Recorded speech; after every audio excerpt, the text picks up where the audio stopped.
आज कल पूर्व की तरह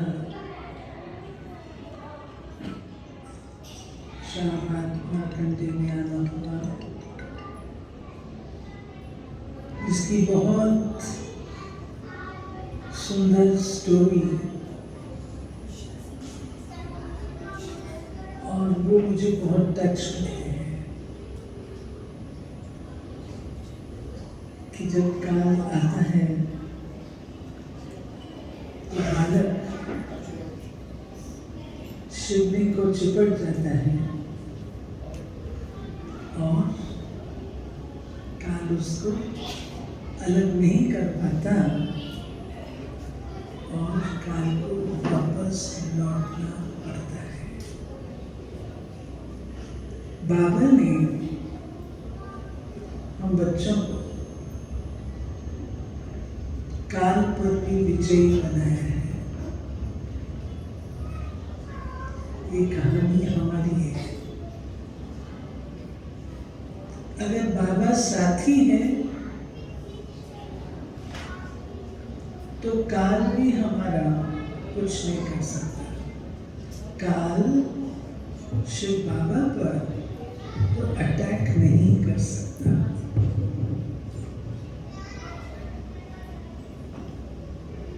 तो ऐसा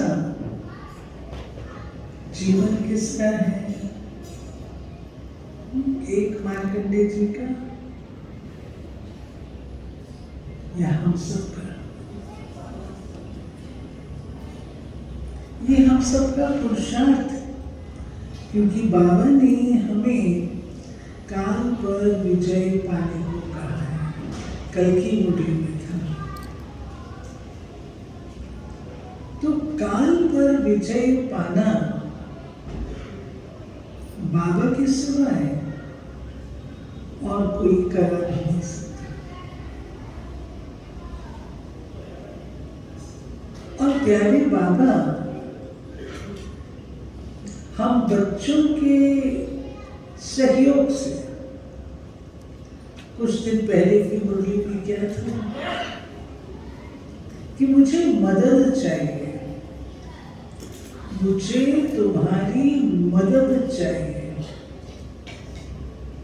कौन सी मदद चाहिए? दो बातों की बात।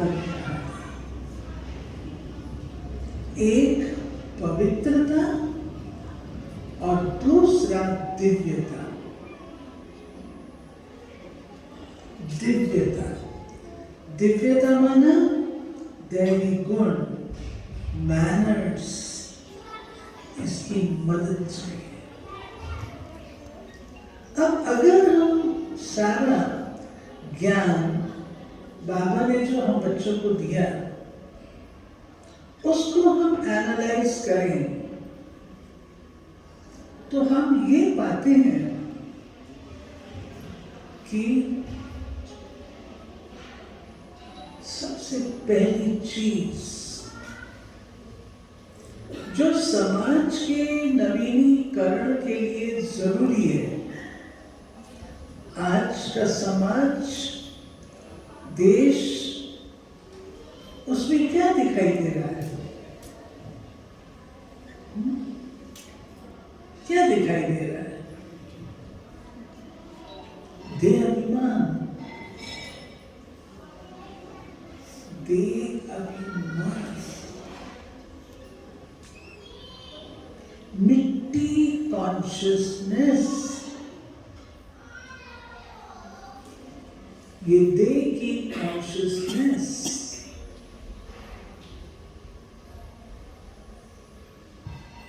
सब चीज इसके इर्द गिर्द बनी हुई है। देह को ही अपना सब कुछ समझते हैं।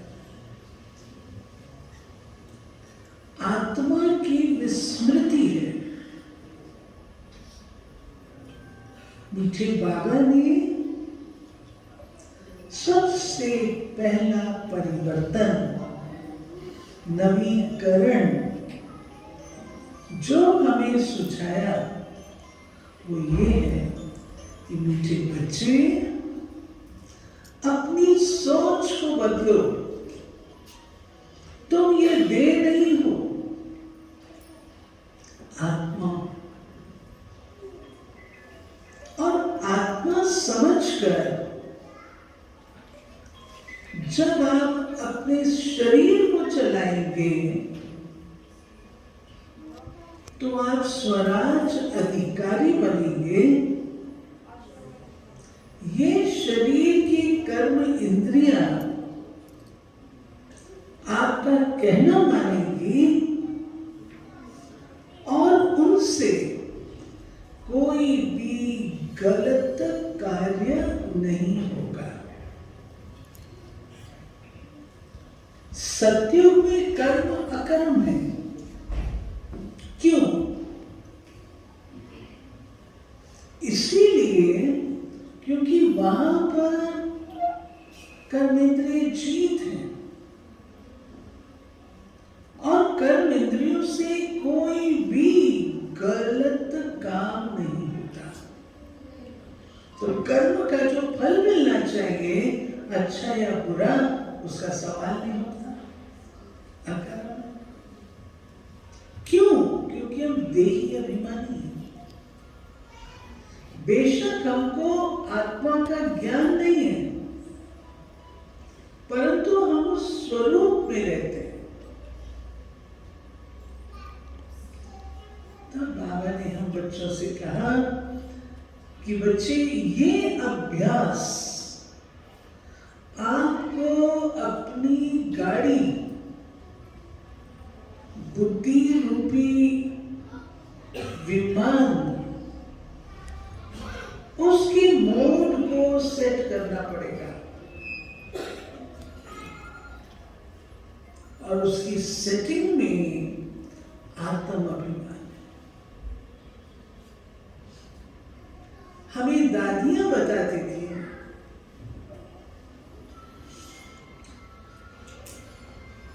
कि हम लोग को बाबा कितना अभ्यास कराता था।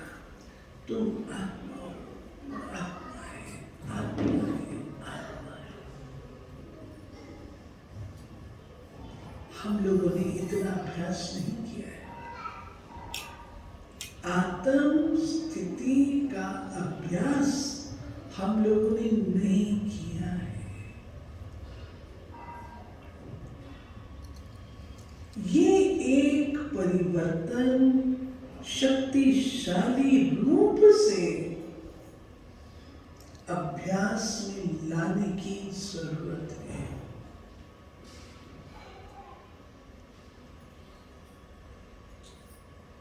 आत्मा आत्मा आत्मा का कहाँ है?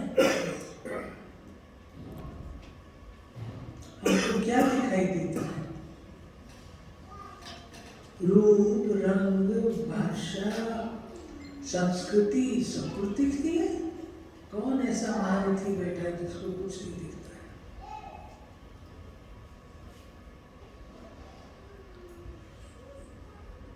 सबको दिखाई दे रहा है। हे अर्जुन, तुम्हें चिड़िया की आंख में तीर लगा है। अर्जुन ने किसको देखा?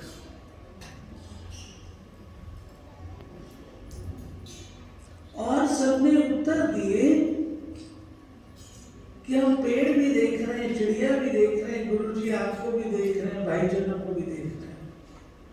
जब अर्जुन से पूछा तो उसने क्या देखा? चिड़िया की आंख का तारा। वो अर्जुन कौन? हमें।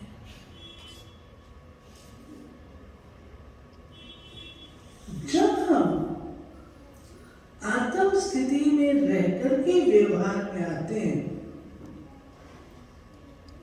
हमारे व्यवहार में कितनी शालीनता, कितनी दिव्यता आ जाती है। कहने को हम कहते हैं कि हम सब भाई भाई हैं। मैं क्या करते हैं, कहीं पर कोई प्रोग्राम होगा 2 मिनट के लिए हम सब भाई भाई इतना ही होगा ना, उसके बाद का हाल क्या है। बंधुत्व की संस्कृति बाबा सिखाता है, भ्रातृत्व की संस्कृति बाबा सिखाता है।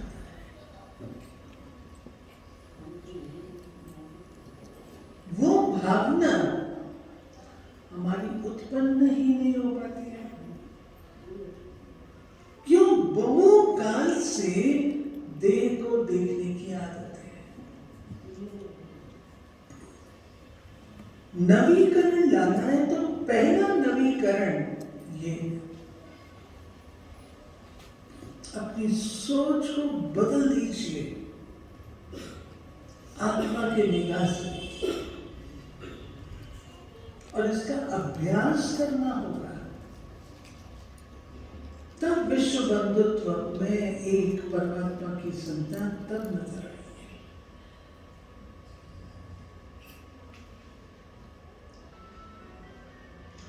दूसरा परिवर्तन,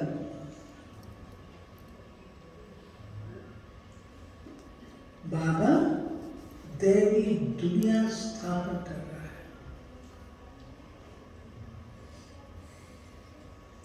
दैवी दुनिया, नया समाज,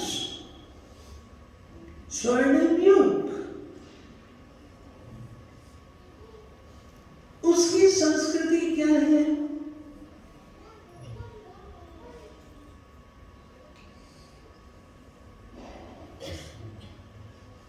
उसकी संस्कृति है देना है, देना है, लेना नहीं।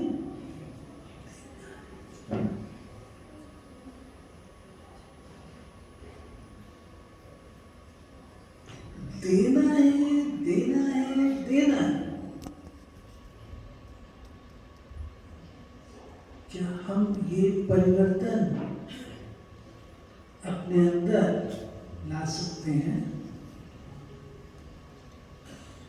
बुरा नहीं मानिएगा, लेकिन जो व्यवहार है वो क्या सिखाता है?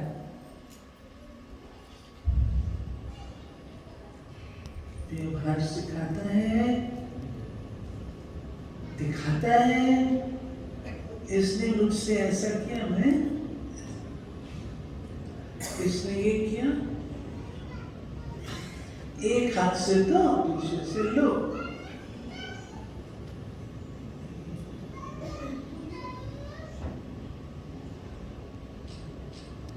बाबा ने देना नहीं, लेना नहीं सिखाया, बाबा ने देना सिखाया। हम दाता के बच्चे हैं। आमतौर पर क्या कहते हैं भाई बहन, ये मुझे रिस्पेक्ट नहीं देती, मैं क्यों दूं? ये मुझे ये नहीं देती, मैं क्यों दूं? आप कौन हो? आप समाज का नवीकरण चाहते हो, आप कौन हो? व्यापारी हो, हिसाब किताब करने वाले, हिसाब किताब से देने वाले, या दाता कौन? दाता देने वाले।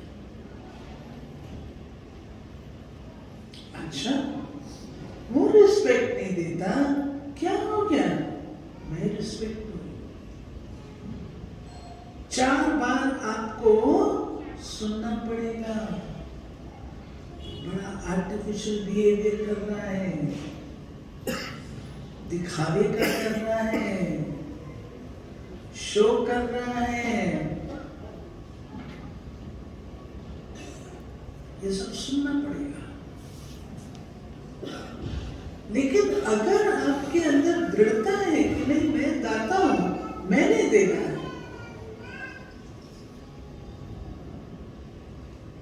सतयुग से लेकर जो भी चीजें इन आंखों से हम देख रहे हैं, ये सब देने के लिए बनी है, अपने लिए नहीं बनी। ये माइक अपने लिए नहीं, मेरी आवाज आप तक पहुंचाने के लिए, देना है।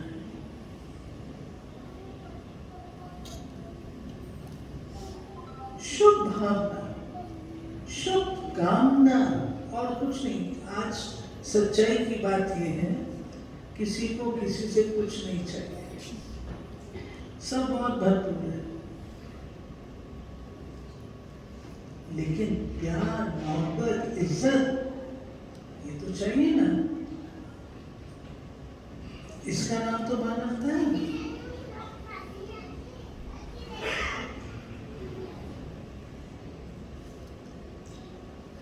मैं कई बार मिसाल सुनाती हूँ। आप लोगों ने कभी देखा होगा, सड़क पर आप चलते हो, स्कूल बस जा रही है, छोटे बच्चे आपको हाथ हिलाते हैं, टाटा करते हैं, गुड बाय करते हैं, आपको जानते नहीं, पहचानते नहीं, लेकिन कितनी आत्मीयता दर्शाते हैं। आपका दिल खुश हो जाए। अगर कोई वैसा चलता हुआ व्यक्ति किसी को मुस्कुरा के देख ले कि इसको क्या हो गया, हम इतना भूल गए। क्वेश्चन कर गए, देने की संस्कृति को हमने एस्टैब्लिश किया।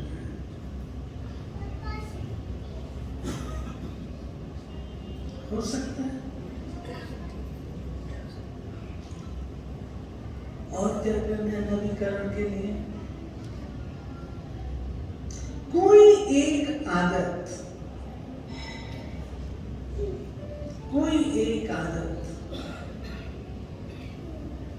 जो आप समझते हो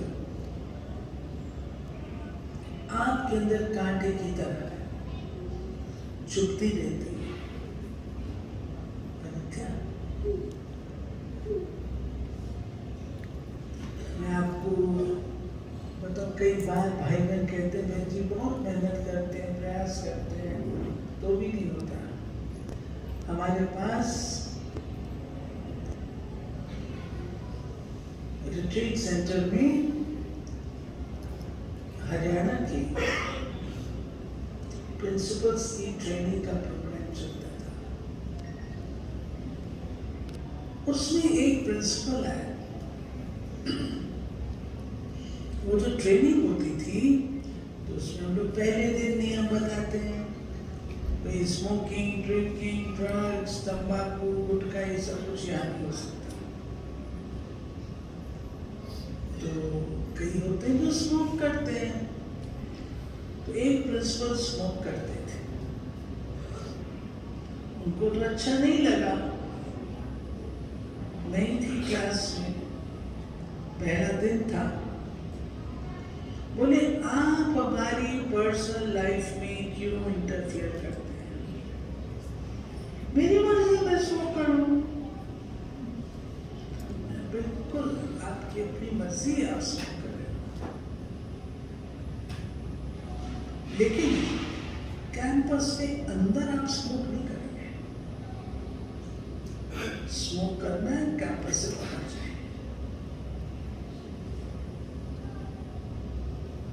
निरुत्तर हो गए।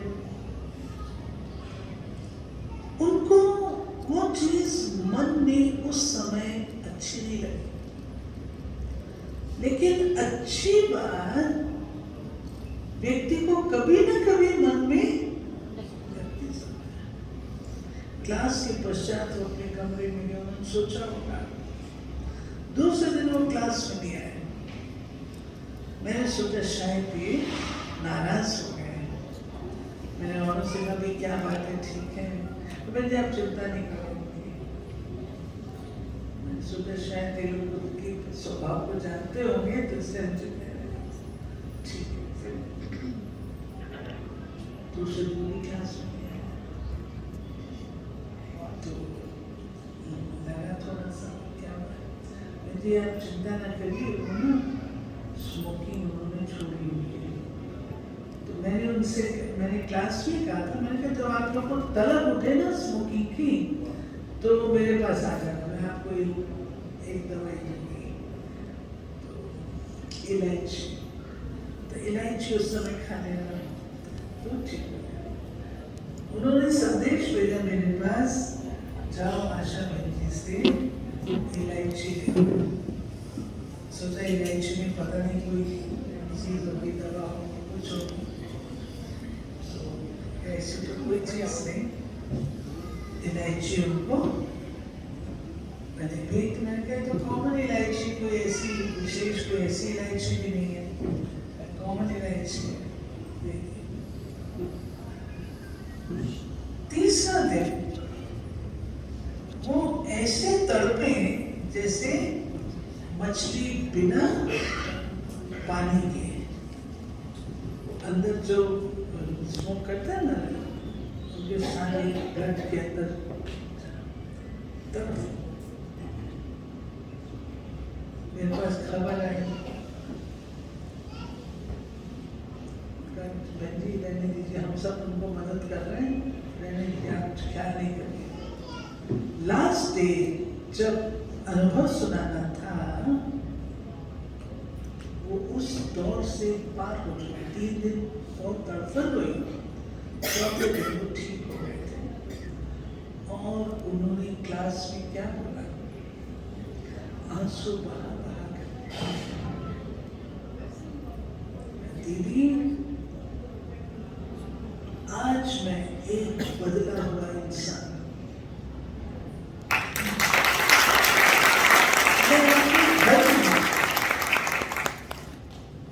आज सिर उठा करके प्रवेश करूंगा। मेरी वाइफ मेरे से नफरत करती थी, मेरी बेटी मुझसे बात नहीं करती थी,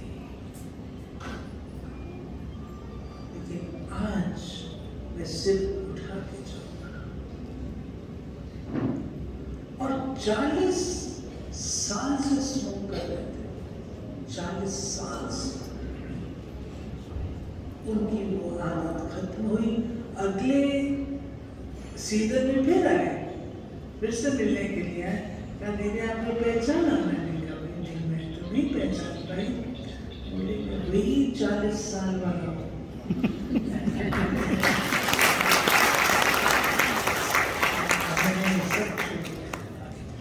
दृढ़ता,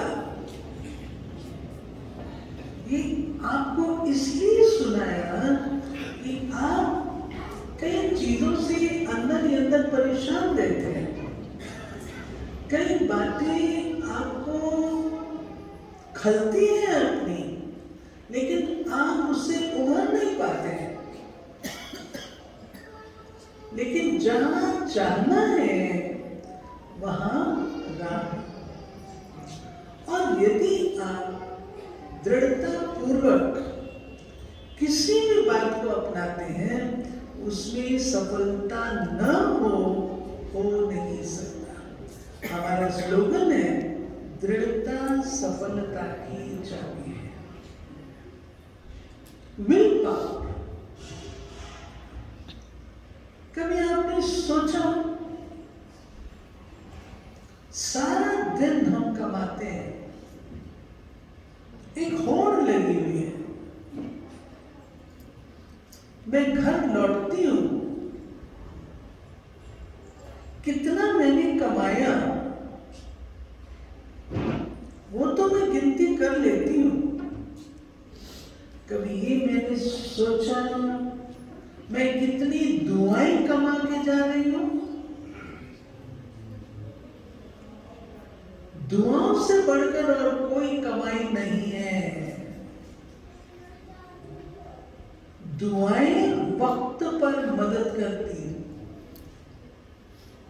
जिस समय सब कोई हैंड्स अप कर देते हैं, उस समय दुआ काम में आती है। लेकिन वो दुआएं अगर मैंने कमाई होंगी तब तो मुझे दुआ उस समय लगेगी ना। अगर जिंदगी में दुआएं कमाई नहीं है उस समय कैसे लगेगा? दुआएं कैसे कमाना है?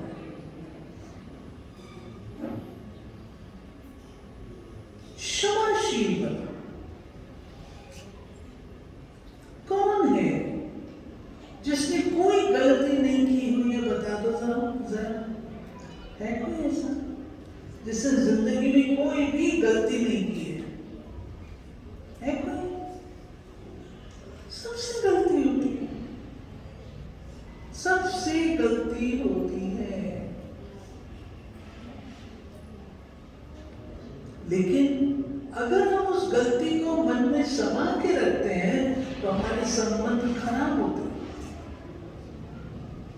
अगर हम दिल से व्यक्ति को क्षमा कर देते हैं वही हमारा मन इतना हल्का हो जाता है। और सबसे पहले उसको क्षमा करने से पूर्व मुझे अपने आप को क्षमा करना है।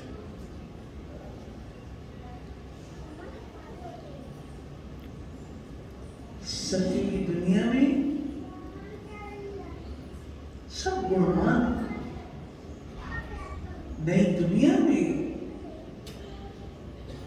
जो अमृत महोत्सव का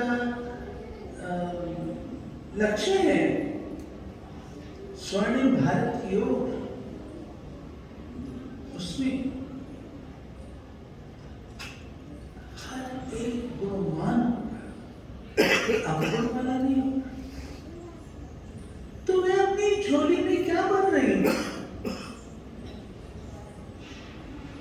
क्या आज हम ये संकल्प ले सकते हैं कि आज के बाद मैं किसी की भी बुराई अथवा अवगुण ना देखूंगी, ना बोलूंगी, ना सुनूंगी, जिसको कहते हैं पर चिंतन, व्यर्थ चिंतन। जब मैं आपको एक छोटी सी एक्सरसाइज देती हूँ, बैठे बैठे आप खराब से खराब व्यक्ति के बारे में जरा सोच के तो देखिए कैसे लगता है। और अच्छे से अच्छे व्यक्ति के बारे में आप सोचिए कैसा लगता है। मैंने अपने मन को डस्टबिन बनाना है या मैंने अपने मन को सुंदर फूलों की बगिया बनाना है? चॉइस आपकी। डस्टबिन क्यों कहा? कि जिसका अवगुण है वो तो उसको छोड़ना चाहता है और मैं उस अवगुण को उठा रही हूं। सोचिए, मानिए मेरे अंदर क्रोध है, मैं क्रोध से कोई खुश थोड़ी हूं, मैं क्रोध को छोड़ना चाहिए। लेकिन आप मेरे क्रोध को देखते हो और अपने पॉकेट में रखते हो, बुद्धि रूपी पॉकेट में, कि बहन जी का तो बड़ा क्रोध था।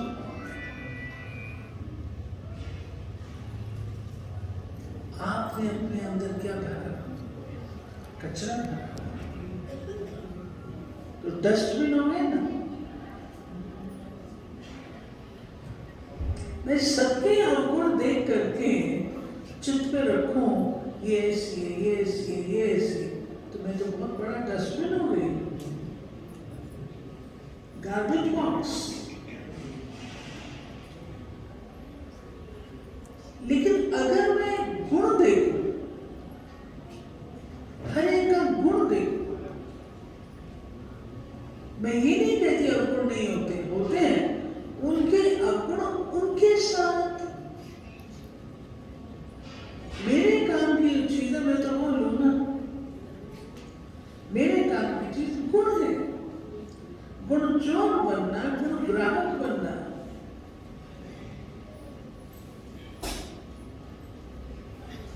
क्या मैं अपने स्वभाव में, अपने व्यक्तित्व में आज ये नुक्ता ऐड कर सकती हूँ कि मैं कभी भी किसी के अवगुण नहीं देखूंगी या देखूंगा।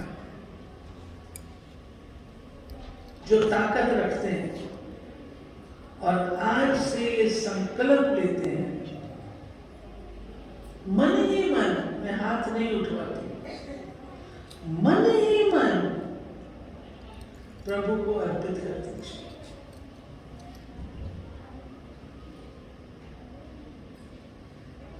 पर चिंतन पतन की जड़ है, स्वचिंतन उन्नति की सीढ़ी है।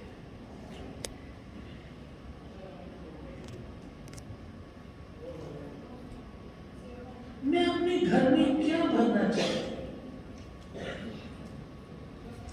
नया घर, इस घर में मैं क्या भरना चाहती हूँ? बताओ।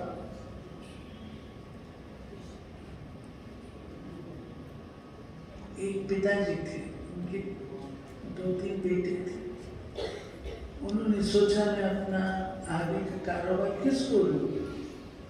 तो उन्होंने एक कमरा बच्चों को दिखाया, मैं देखो बच्चे, इसको भरना है, फुल करना है। सुनी उनकी कहानी कहीं, फुल करना है कमरा। तो एक बेटे ने क्या किया, अनाज लाया और उसको अनाज से भर दिया। दूसरा बेटा सोचता मैं इतना पैसा क्यों खर्च करूं, वो रुई लेके आया, रुई से सारा। जो तीसरा बेटा था, उसके पास धन नहीं था, लेकिन सद्बुद्धि थी। उसने क्या किया, अगरबत्ती लाया, अगरबत्ती जगाई, सारा कमरा खुशबू से भर गया।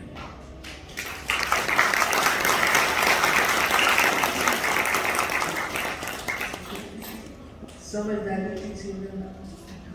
तो मैंने अपने बुद्धि रूपी कमरा किससे भरना है? गार्बेज से, औरों की बुराइयों से।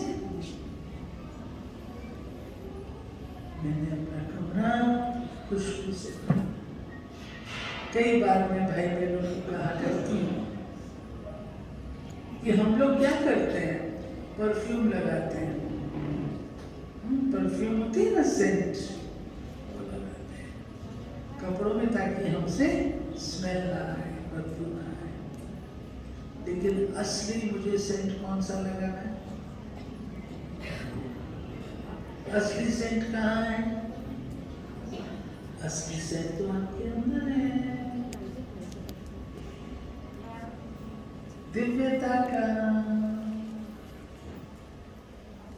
क्यों मैं कहती हूँ सेंट अंदर है दिव्यता का? क्योंकि आप परमात्मा के बच्चे हो। परमात्मा के बच्चे कौन होंगे? गुणवान होंगे ना, ऐसे तो नहीं होंगे। तो ऐसा हमने अपने आप को बनाना है।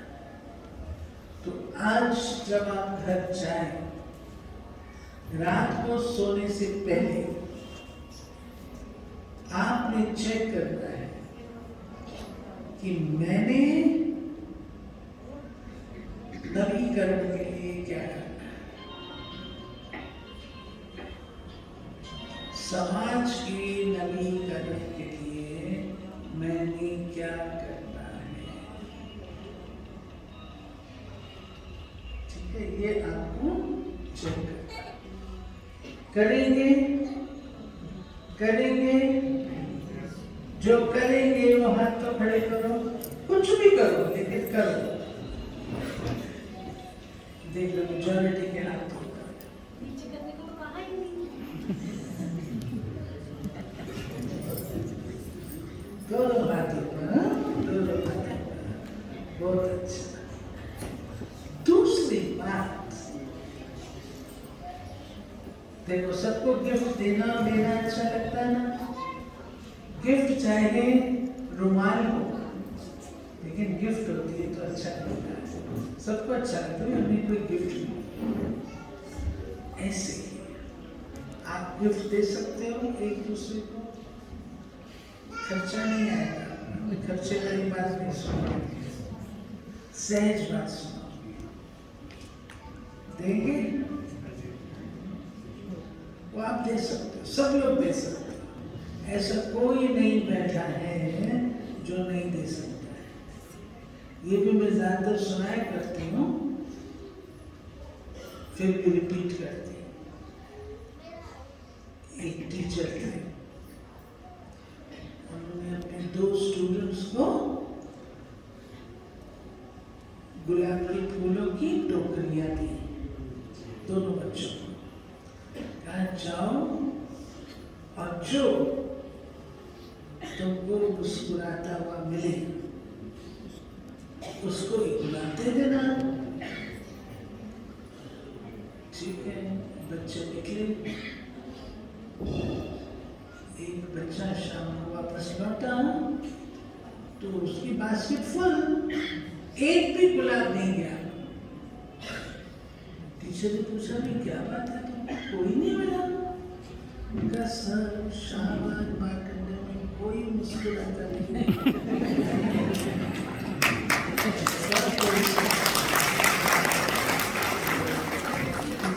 ऐसी बात।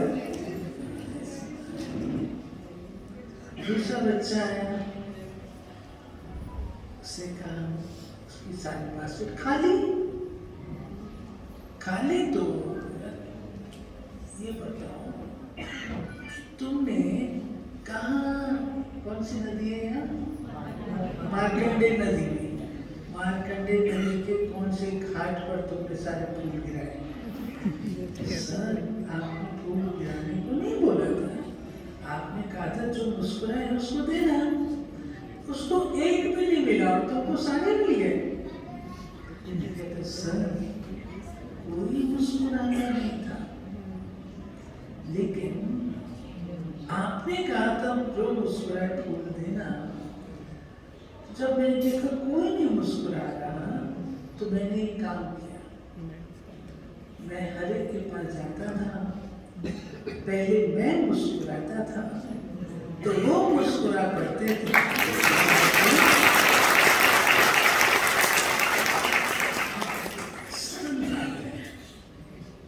कितनी सरल सी बात, ये नहीं हो सकता, नहीं कर सकते क्या? हर एक को मुस्कुरा के बोला, किसके पास मुस्कुराहट नहीं है वो बताओ? है कोई ऐसा जो मुस्कुराना नहीं जानता है? हाँ, सब जानते हैं ना। बस अभी जिससे मिलो मुस्कुरा के, हो सकता है, हो सकता है, माताएं हो सकता है, हो सकता है, सदा मुस्कुरा के मिलेंगे ना सबको। और कोई अगर ना मुस्कुराए, आपको देख के मुंह उधर कर ले तो क्या करोगे? उसको 1 मिनट बुलाना, नहीं तो उसके सामने चले जाना। ठीक है, प्यार से मुस्कुराते रहो। बाबा ब्रह्मा बाबा संगठन में रहते थे ना, तो कोई ना कोई बात ऊपर नीचे होती है संगठन में। तो बाबा अगर कभी किसी को देखते थे क्या बच्चा बड़ा टेंशन में है, मुस्कुरा नहीं रहा, ये थोड़ा सा ऐसा है, बाबा बुलाता था, बच्चे इधर आओ, शक्ल ऐसी क्यों की? तुम्हारी शक्ल ऐसी क्यों है? नहीं बाबा कुछ शक्ल तो ठीक करो। तो बाबा जब तक उसको वो व्यक्ति मुस्कुराए नहीं, चेहरा बदले नहीं, बाबा छोड़ता नहीं था। बाबा के तुम कौन हो? देखता, तुम्हारे मंदिरों में पूजा हो रही है, ऐसी शक्ल की कौन पूजा करेगा? करेगा कोई? स्टिफ हो उसकी पूजा होगी, काली की पूजा होती है। काली बनना है, बनना है। ऐसे की बात है, हमारे हम लोग 9 दुर्गा झांकी बनाते हैं ना, तो उसमें एक देवी काली भी हुआ करती थी। कोई बहन काली बनने को तैयार नहीं, काली नहीं बनता तो मुस्कुराना है। और फिर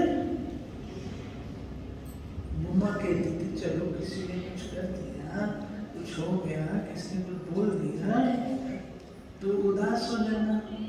उदास क्यों हो रहे हो? मम्मा उसने मेरे को ऐसा मम्मा कहती थी इधर आओ, मैं देखूं तुमको कहाँ लग गया। मम्मा कहती थी यहाँ तो कुछ मुझे दिखाई देता, कहाँ लगा? मम्मा यहाँ थोड़ी लगा, तो दिल के अंदर लगा। तो मम्मा कहती थी दिल के अंदर तो उसको रखेगी या बाबा के साथ? मम्मा बहुत अच्छा सिखाती थी। मानो कोई की गड़बड़, देखिए हम लोग चर्चाएं करते हैं, बुरा नहीं मानना। कोई घटना होती है, कोई बात होती है, हम लोग बैठ के चर्चाएं करते हैं, मिर्च मसाले डाल के चर्चाएं करते हैं। मम्मा क्या सिखाती थी? मम्मा सिखाती थी कोई कचरा होता है, कहीं से कचरा आ रहा होता है, गंदा नाला होता है, आप खड़े होकर देखते हो इस गंदे नाले में क्या क्या आता है, तो वो क्यों देखते हो? वो क्यों देखते हो? हमने ज्ञान का, खुशी का, गुणों का फाउंटेन बनना है, झरना बनना है, ना कि ऐसा देखने वाला बनना है। ठीक है? तो अम्बाला मैं क्या बताऊं, अम्बाला के साथ बहुत पुरानी यादें जुड़ी हुई है। हमारे खन्ना जी यहाँ से थे, अम्बाला से। खन्ना साहब को पता नहीं जानते नहीं जानते? खन्ना जी, उनकी तो जीवन एक एग्जाम्पल, उदाहरण और आदर्श। कैसे बाबा ने सारे संभाल लिए, वे आज्ञाकारी रहे, केवल आज्ञाकारी, आज्ञाकारी बच्चे की सारी संभाल बाबा ने। कानपुर आना जाना होता था ना, तो हम लोग कानपुर में थे, हमारी ध्यानीदारी, पुरानी यादें, बहुत पुरानी यादें। तो ऐसे अम्बाला जहाँ पर कितने युगल आते थे क्लास में, मम्मा और बाबा की पालना की भूमि है, ऐसे बख्तावर हो आप।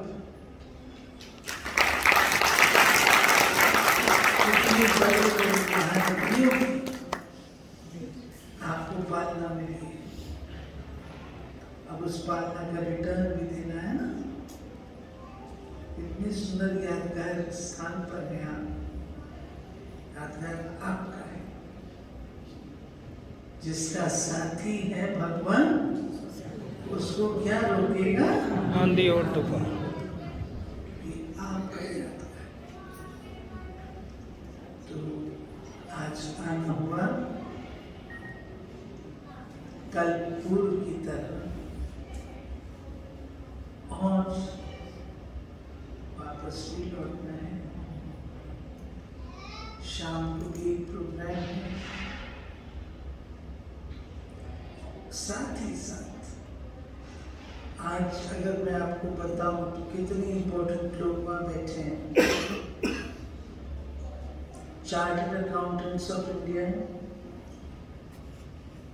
इसके प्रेसिडेंट, कॉस्ट अकाउंटेंट्स की जो एसोसिएशन उसके प्रेसिडेंट, CMA के प्रेसिडेंट, पॉवर्टी एलिविएशन के चेयरमैन, इन सब के वाइस प्रेसिडेंट, और ये सब चार्टर्ड अकाउंटेंट्स और कॉस्ट अकाउंटेंट्स का प्रोग्राम चल रहा है।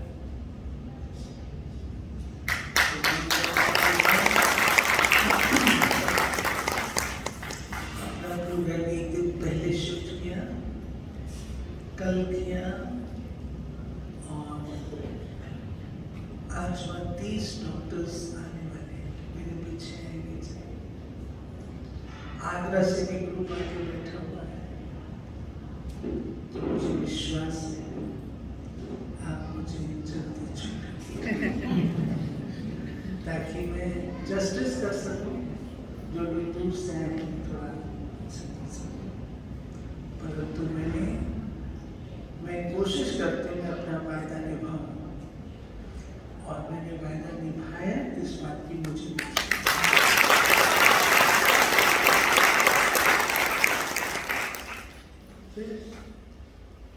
चंडीगढ़ कई बार आना जाना होता है।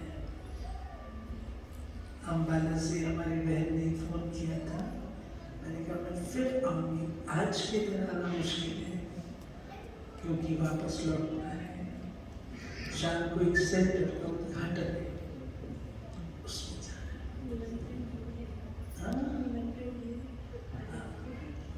अभी तो निमंत्रण पालन किया, अपना घर है, अपना घर। प्यारे भाई और बहनों, एक बात में याद रखना, आत्म स्थिति की असली निशानी है अपनापन,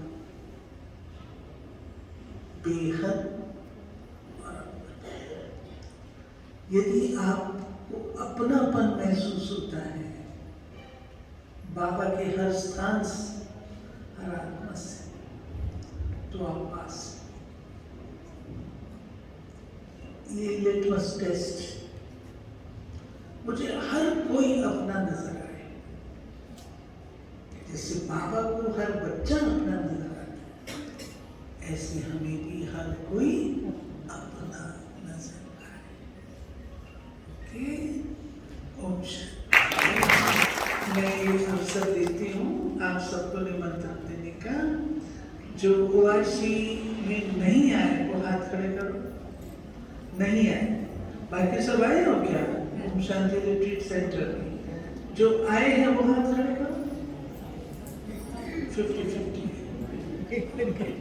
जो आए हैं या जो नहीं आए हैं, लेकिन सभी को प्यार भरा निमंत्रण है। कभी भी आपका दिल करे मैं जिसे प्रोग्राम बना के आ सकते।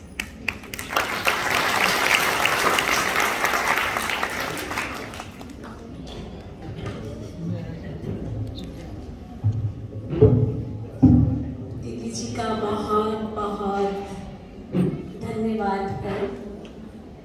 दिल तो गीत गा रहा है, अभी न जाओ छोड़कर, कि दिल अभी भरा देगी।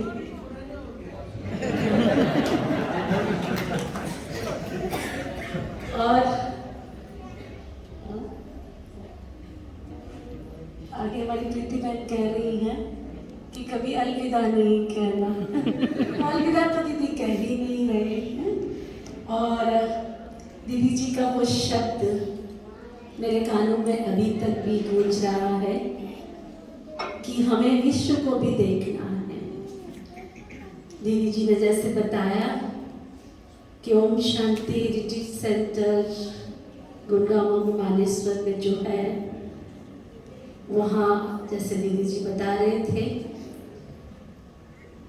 तो दीदी जी तो ऑल राउंडर्स और अनेक आत्माओं के लिए प्रेरणा का स्रोत है, अनेकों की ज्योति जगाने वाली है। तो जिनकी ज्योति जगने वाली है वो इंतज़ार में खड़े हैं। और मैं समझती हूँ इस सभा में जो भी आए हैं, जिनकी जगी थी उनमें तेज ज़्यादा आ गया होगा, और जिनकी नहीं जगी है उनकी जग गई होगी। और समझती हूँ कि वो भी महाज्योति से मिलन मना लेंगे और दीदी जी का निमंत्रण ओम शांति रिट्रीट सेंटर जाने का ज़रूर स्वीकार करेंगे। तो जो स्वीकार करेंगे वो हाथ उठाएंगे। दीदी जी सब आपके पास आने वाले हैं। दीदी जी कह रहे हैं ज़रूर ज़रूर आना है। जोरदार दीदी जी के लिए तालियां। हमारी ये सभा यूं ही चलती रहेगी और हम सभी जितने